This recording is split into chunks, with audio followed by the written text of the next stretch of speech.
Hello and welcome. You're tuned into CNBC TV18 Prime. Let's get cracking on a brand new edition of The Big C. I'm Manisha Gupta, back with your daily dose of commodities, cryptos and currencies. Let's take stock of the action in global equities first. And ahead of that big Fed decision, the stocks on Wall Street closed on a lackluster note. Trades almost universally expect that the Federal Reserve will lower the lending rates, a move that could boost the U.S. economy in the face of labor market weakness, and inflation continues to be stubbornly above the central bank's 2% target. Stocks in Asia Pacific, in the meanwhile, were trading mixed. Back home, the Nifty 50 consistently above that 25,300 marks, as you can see on your screens.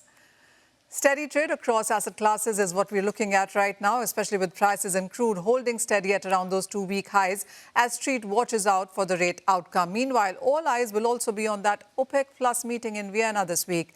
The dollar index, in the meanwhile, is sunk to a 4-year lows versus the euro. In fact, the greenback has had steadied in the recent months for following a significant drop earlier in the year, which has come under renewed selling pressure as expectations have risen for the U.S. Fed to resume cutting interest rates. Markets are, as of now, pricing in a 25 basis point rate cut. Meanwhile, the Indian rupee has risen near a 3-week highs. We did see 88.20 kind of lows there, but 87.83 on your screens, 0.25% of an increase coming in there. The index, which, as we said, is at a 4-month lows, which is the dollar index. An apparent thawing of the India-U.S. relations, coupled with the FPI's turning buyers, may be aiding the sentiment for the bulls when it comes to currency and, of course, the stock markets as well.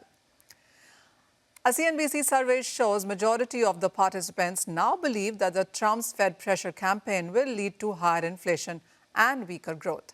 Here's Steve Leisman with the key expectations going forward.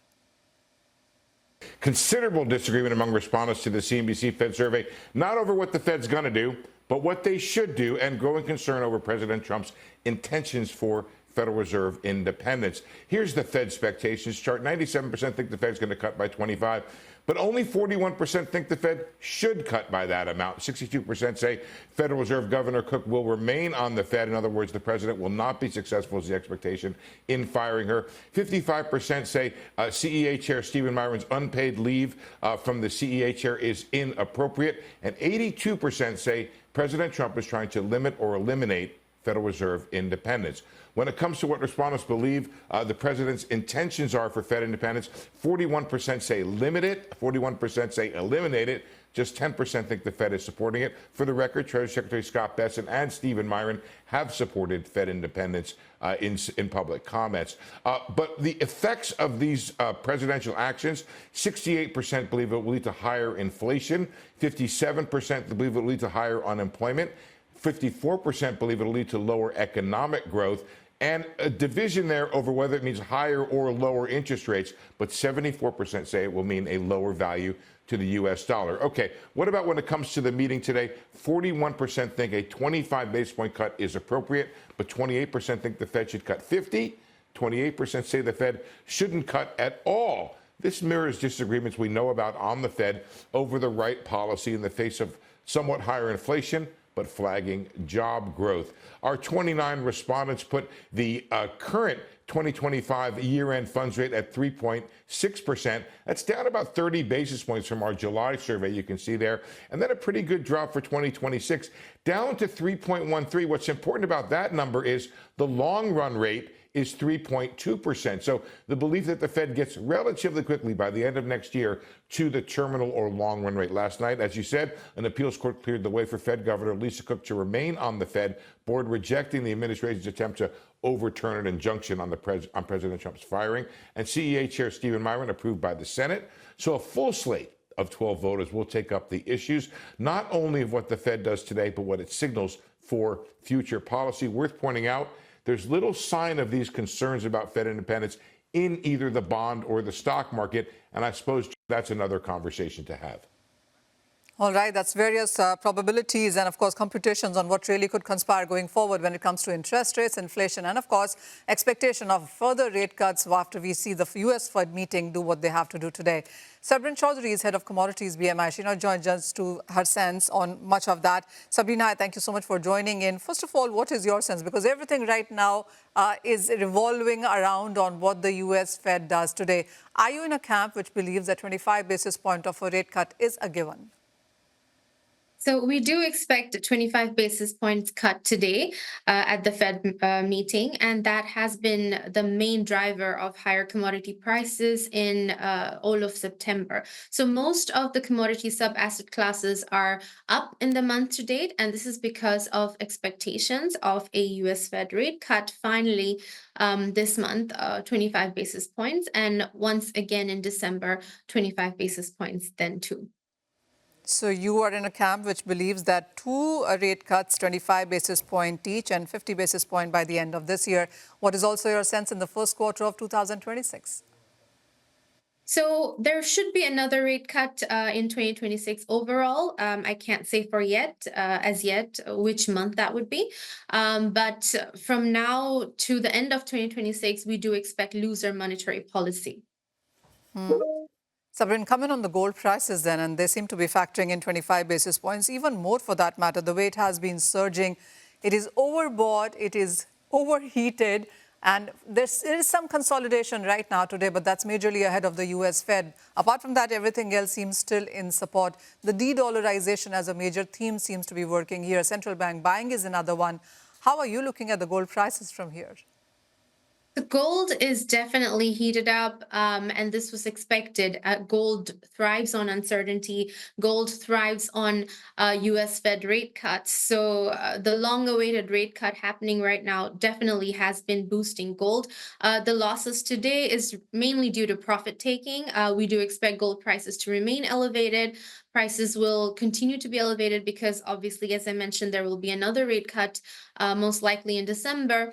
So prices will not crash. At the same time, there's geopolitical uncertainty. We have seen increased drone attacks by Ukraine on Russian energy infrastructure. Of course, that has also led to a rally in oil prices. But for gold, that is a huge uncertainty. Peace talks between Russia and Ukraine have kind of stalled. We also have seen Israeli attacks on Hamas leadership in Doha. So geopolitical uncertainty is high. U.S. policy uncertainty remains high. So at this point, I don't really see any significant decline in gold prices. Gold prices should remain high in the coming months up to January of this 2026 at least. Any price level that you would want to put out, Sabrin, on where the gold prices really could be going in from here until January, if that's what you're looking at? So we do expect prices to head higher. So if I were to put a number to it, perhaps $3,800 an ounce. A lot of the rate cut expectations have already been priced in. So ceteris paribus, perhaps $3,800 to $3,900 seems logical at this point, around by December. Sabrin, how are you looking at the global central banks buying gold? I understand that there's uncertainty and the retail and the investors and institutions and family houses perhaps would buy gold. But this is after a very, very long time that there is a lot of buying from global central banks. We've seen 3 years of that already. A fourth year perhaps could be 2025. Where do you see this coming in from? Are you looking at another 800,000 tons this year as well? And do you see a longer trajectory on this one?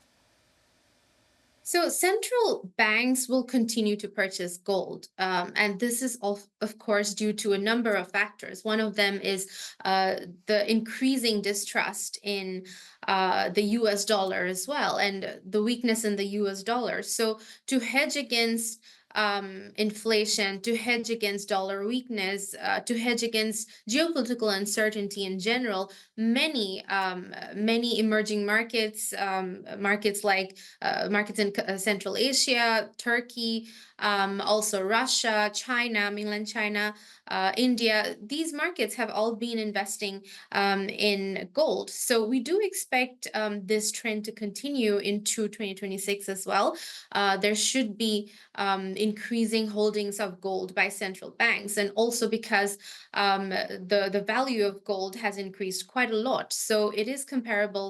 It is definitely more attractive to hold in terms of long-term benefits compared to holding US dollars. Sabrin, what's your sense on silver? Because while gold, of course, has its own reasons to grow, silver has that and then some more in sense of industrial demand, because 50% of overall silver consumption now is coming in from the industrial sector. The way that we've seen run up in silver prices, not too far away from its all-time highs, do you see those kind of levels now finally being taken off in this year or the next?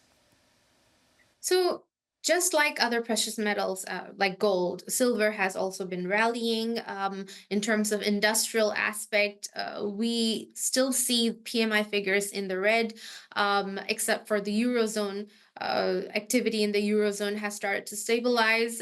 Mainland China still remains in the doldrums in terms of its manufacturing sector, its property sector. So in terms of industrial demand for silver, while there has been a little bit of a lift, I do believe that a lot of this is also related to supply issues for silver. Of course, the entire precious metals sub-asset class is the major outperformer in 2025 compared to all other commodity sub-asset classes. So it's the same for silver.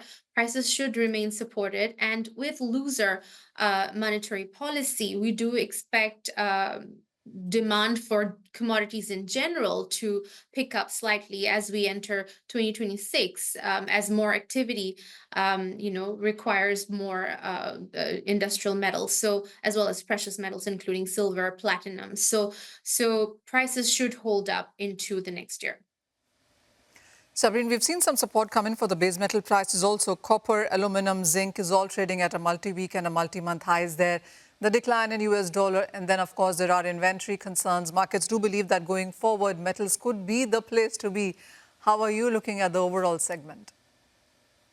We are neutral to bullish towards industrial metal prices. If you're looking at copper specifically, there have been quite a number of supply side issues as well. We have seen problems at the Codelco mines. We have seen issues at the Grasberg mine in Indonesia. So there have been a number of idiosyncratic supply issues globally for copper, as well as for other metals. So supply side issues aside, there is obviously the factor of the US dollar weakness. There's also, rising demand as we head into 2026. So Europe is definitely one of the bright spots right now because they're the only region globally with an expansion in their PMI seen in August, while the rest of the globe remains in contractionary zones. So in terms of industrial metals, there is the possibility of further support in the coming months. That said, we need to understand that mainland China, which is the major global consumer of industrial metals, the mainland Chinese economy is weakening despite a very strong first half of the year. We do expect slowdown in mainland Chinese growth in the second half of this year and into 2026. So this will place a cap on industrial metal demand and prices. Point taken. Sabrin, thank you as always for joining in and making sense of what really to expect from the US Fed meeting this time around and going forward as well, and the impact, of course, on all of those tangible commodities. With that, it's time now for a short breather on the show. On the other side, we'll take the discussion forward on cryptocurrencies with Edul Patel of Mudrex. Stay tuned.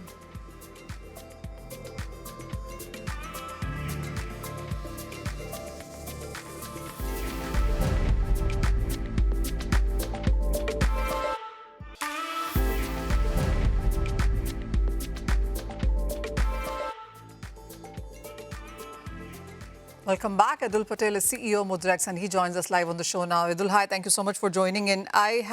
We continue to look at very strong numbers when it comes to India in sense of adoption. The Chainlink data is something that is being reiterated yet again on how India is great when it comes to trading, but really lags behind when it comes to technology. Manisha, great to be here again. Yeah, I think the chain analysis data that was recently came out continues to reinforce the fact that India is the #1 retail destination for crypto. It's not just that. In fact, we also published a youth survey that we did a few months ago, where we covered over 9,000 respondents, and an overwhelming majority, more than 93%, want clear regulations in India for crypto. So it seems like the demand is there, the people are there, the activity is there, and we just need some more push for the for broader acceptance. When you look at 2025, there are just two things where we have seen maximum of buoyancy and headlines coming in from, and one is gold, the other is crypto, really. Would you, while gold, most people believe, will continue to maintain those headlines, will crypto be able to do that? We expect that, Manisha. What's been happening is just this constant uncertainty globally, whether it be geopolitical uncertainty, tariff-related uncertainty, trade-related uncertainty, and that uncertainty is just driving more and more folks to take their hands off the traditional dollar-based asset and move towards more stores of values. Bitcoin has clearly emerged as a new store of value, and now we are seeing, with the adoption of the ETF that we've spoken quite a bit about, just more consumption of Bitcoin from institutions, HNIs, family offices, and so on and so forth just continues to grow. We have now started to see central banks also tap into some of this. And of course, with all the conversations that are going around the Fed rate cut, we expect monies to move into these assets more so over the course of the next 6 to 9 months. So I expect Bitcoin to continue to follow the gold rally. In fact, I'm slightly surprised at the rate at which gold has picked up this year, and I'm sure it's not just me, but a lot of other folks as well.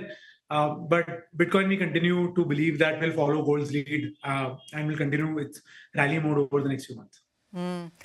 Edul, how are you? I mean, since you mentioned the macros and the global markets and the US Fed meeting as well, and yes, I do understand that almost all asset classes seem to be looking at that one event right now on how is going to be the power struggle to the rate cuts and perhaps the future guidance. I mean, those are few things that the street will watch out for.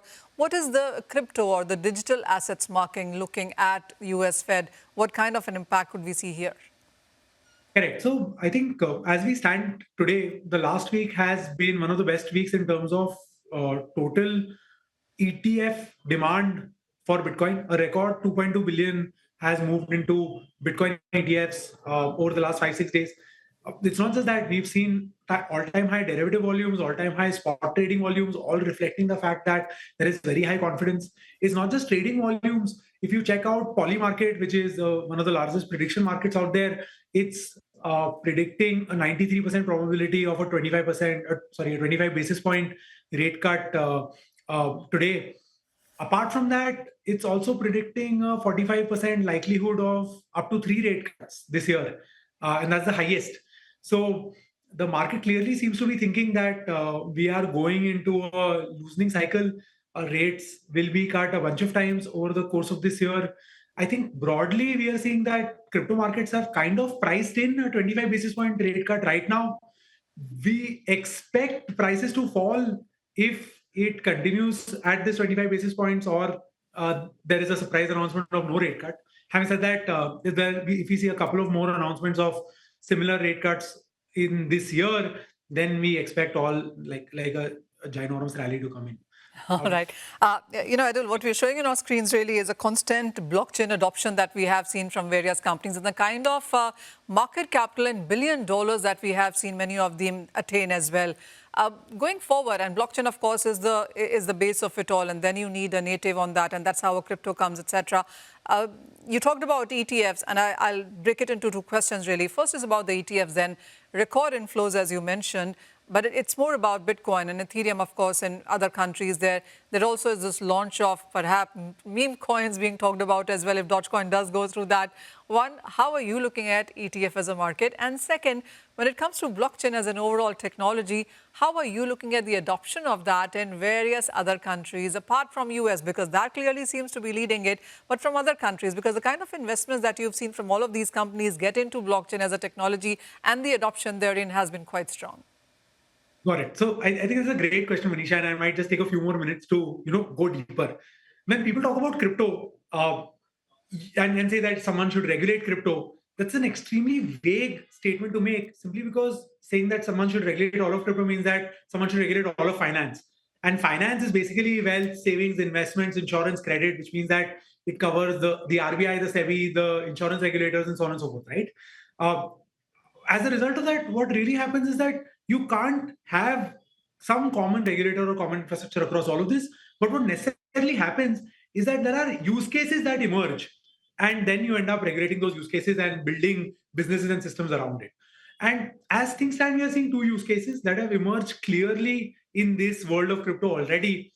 One is Bitcoin as a store of value, as an alternate to the Fed, as an alternate to the central bank governed world, as this decentralized currency where you can store value for long term simply because it's scarce and it's always going to be there and it's always acceptable. So Bitcoin is this one very large use case that we've seen emerge. The second use case that we are seeing emerging right now is stablecoins. Stablecoin market cap has hit an all-time high today. We are at about $300 billion now deployed in stablecoins. The top two stablecoins, USDT and USDC, have close to 95% dominance over there.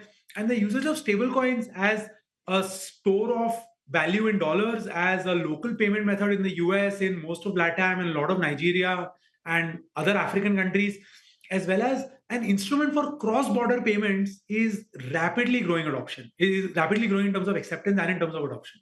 So these two use cases have just exploded onto the scene. The first is savings. The second is payments. I really am excited towards use cases of wealth, use cases of credit, use cases of insurance, and of course, asset collateralization and so on and so forth that will emerge over the next few years. So it's exciting times. It seems to be getting there. All right. In all of that excitement, Edul, you missed the first part of my question, which was ETFs.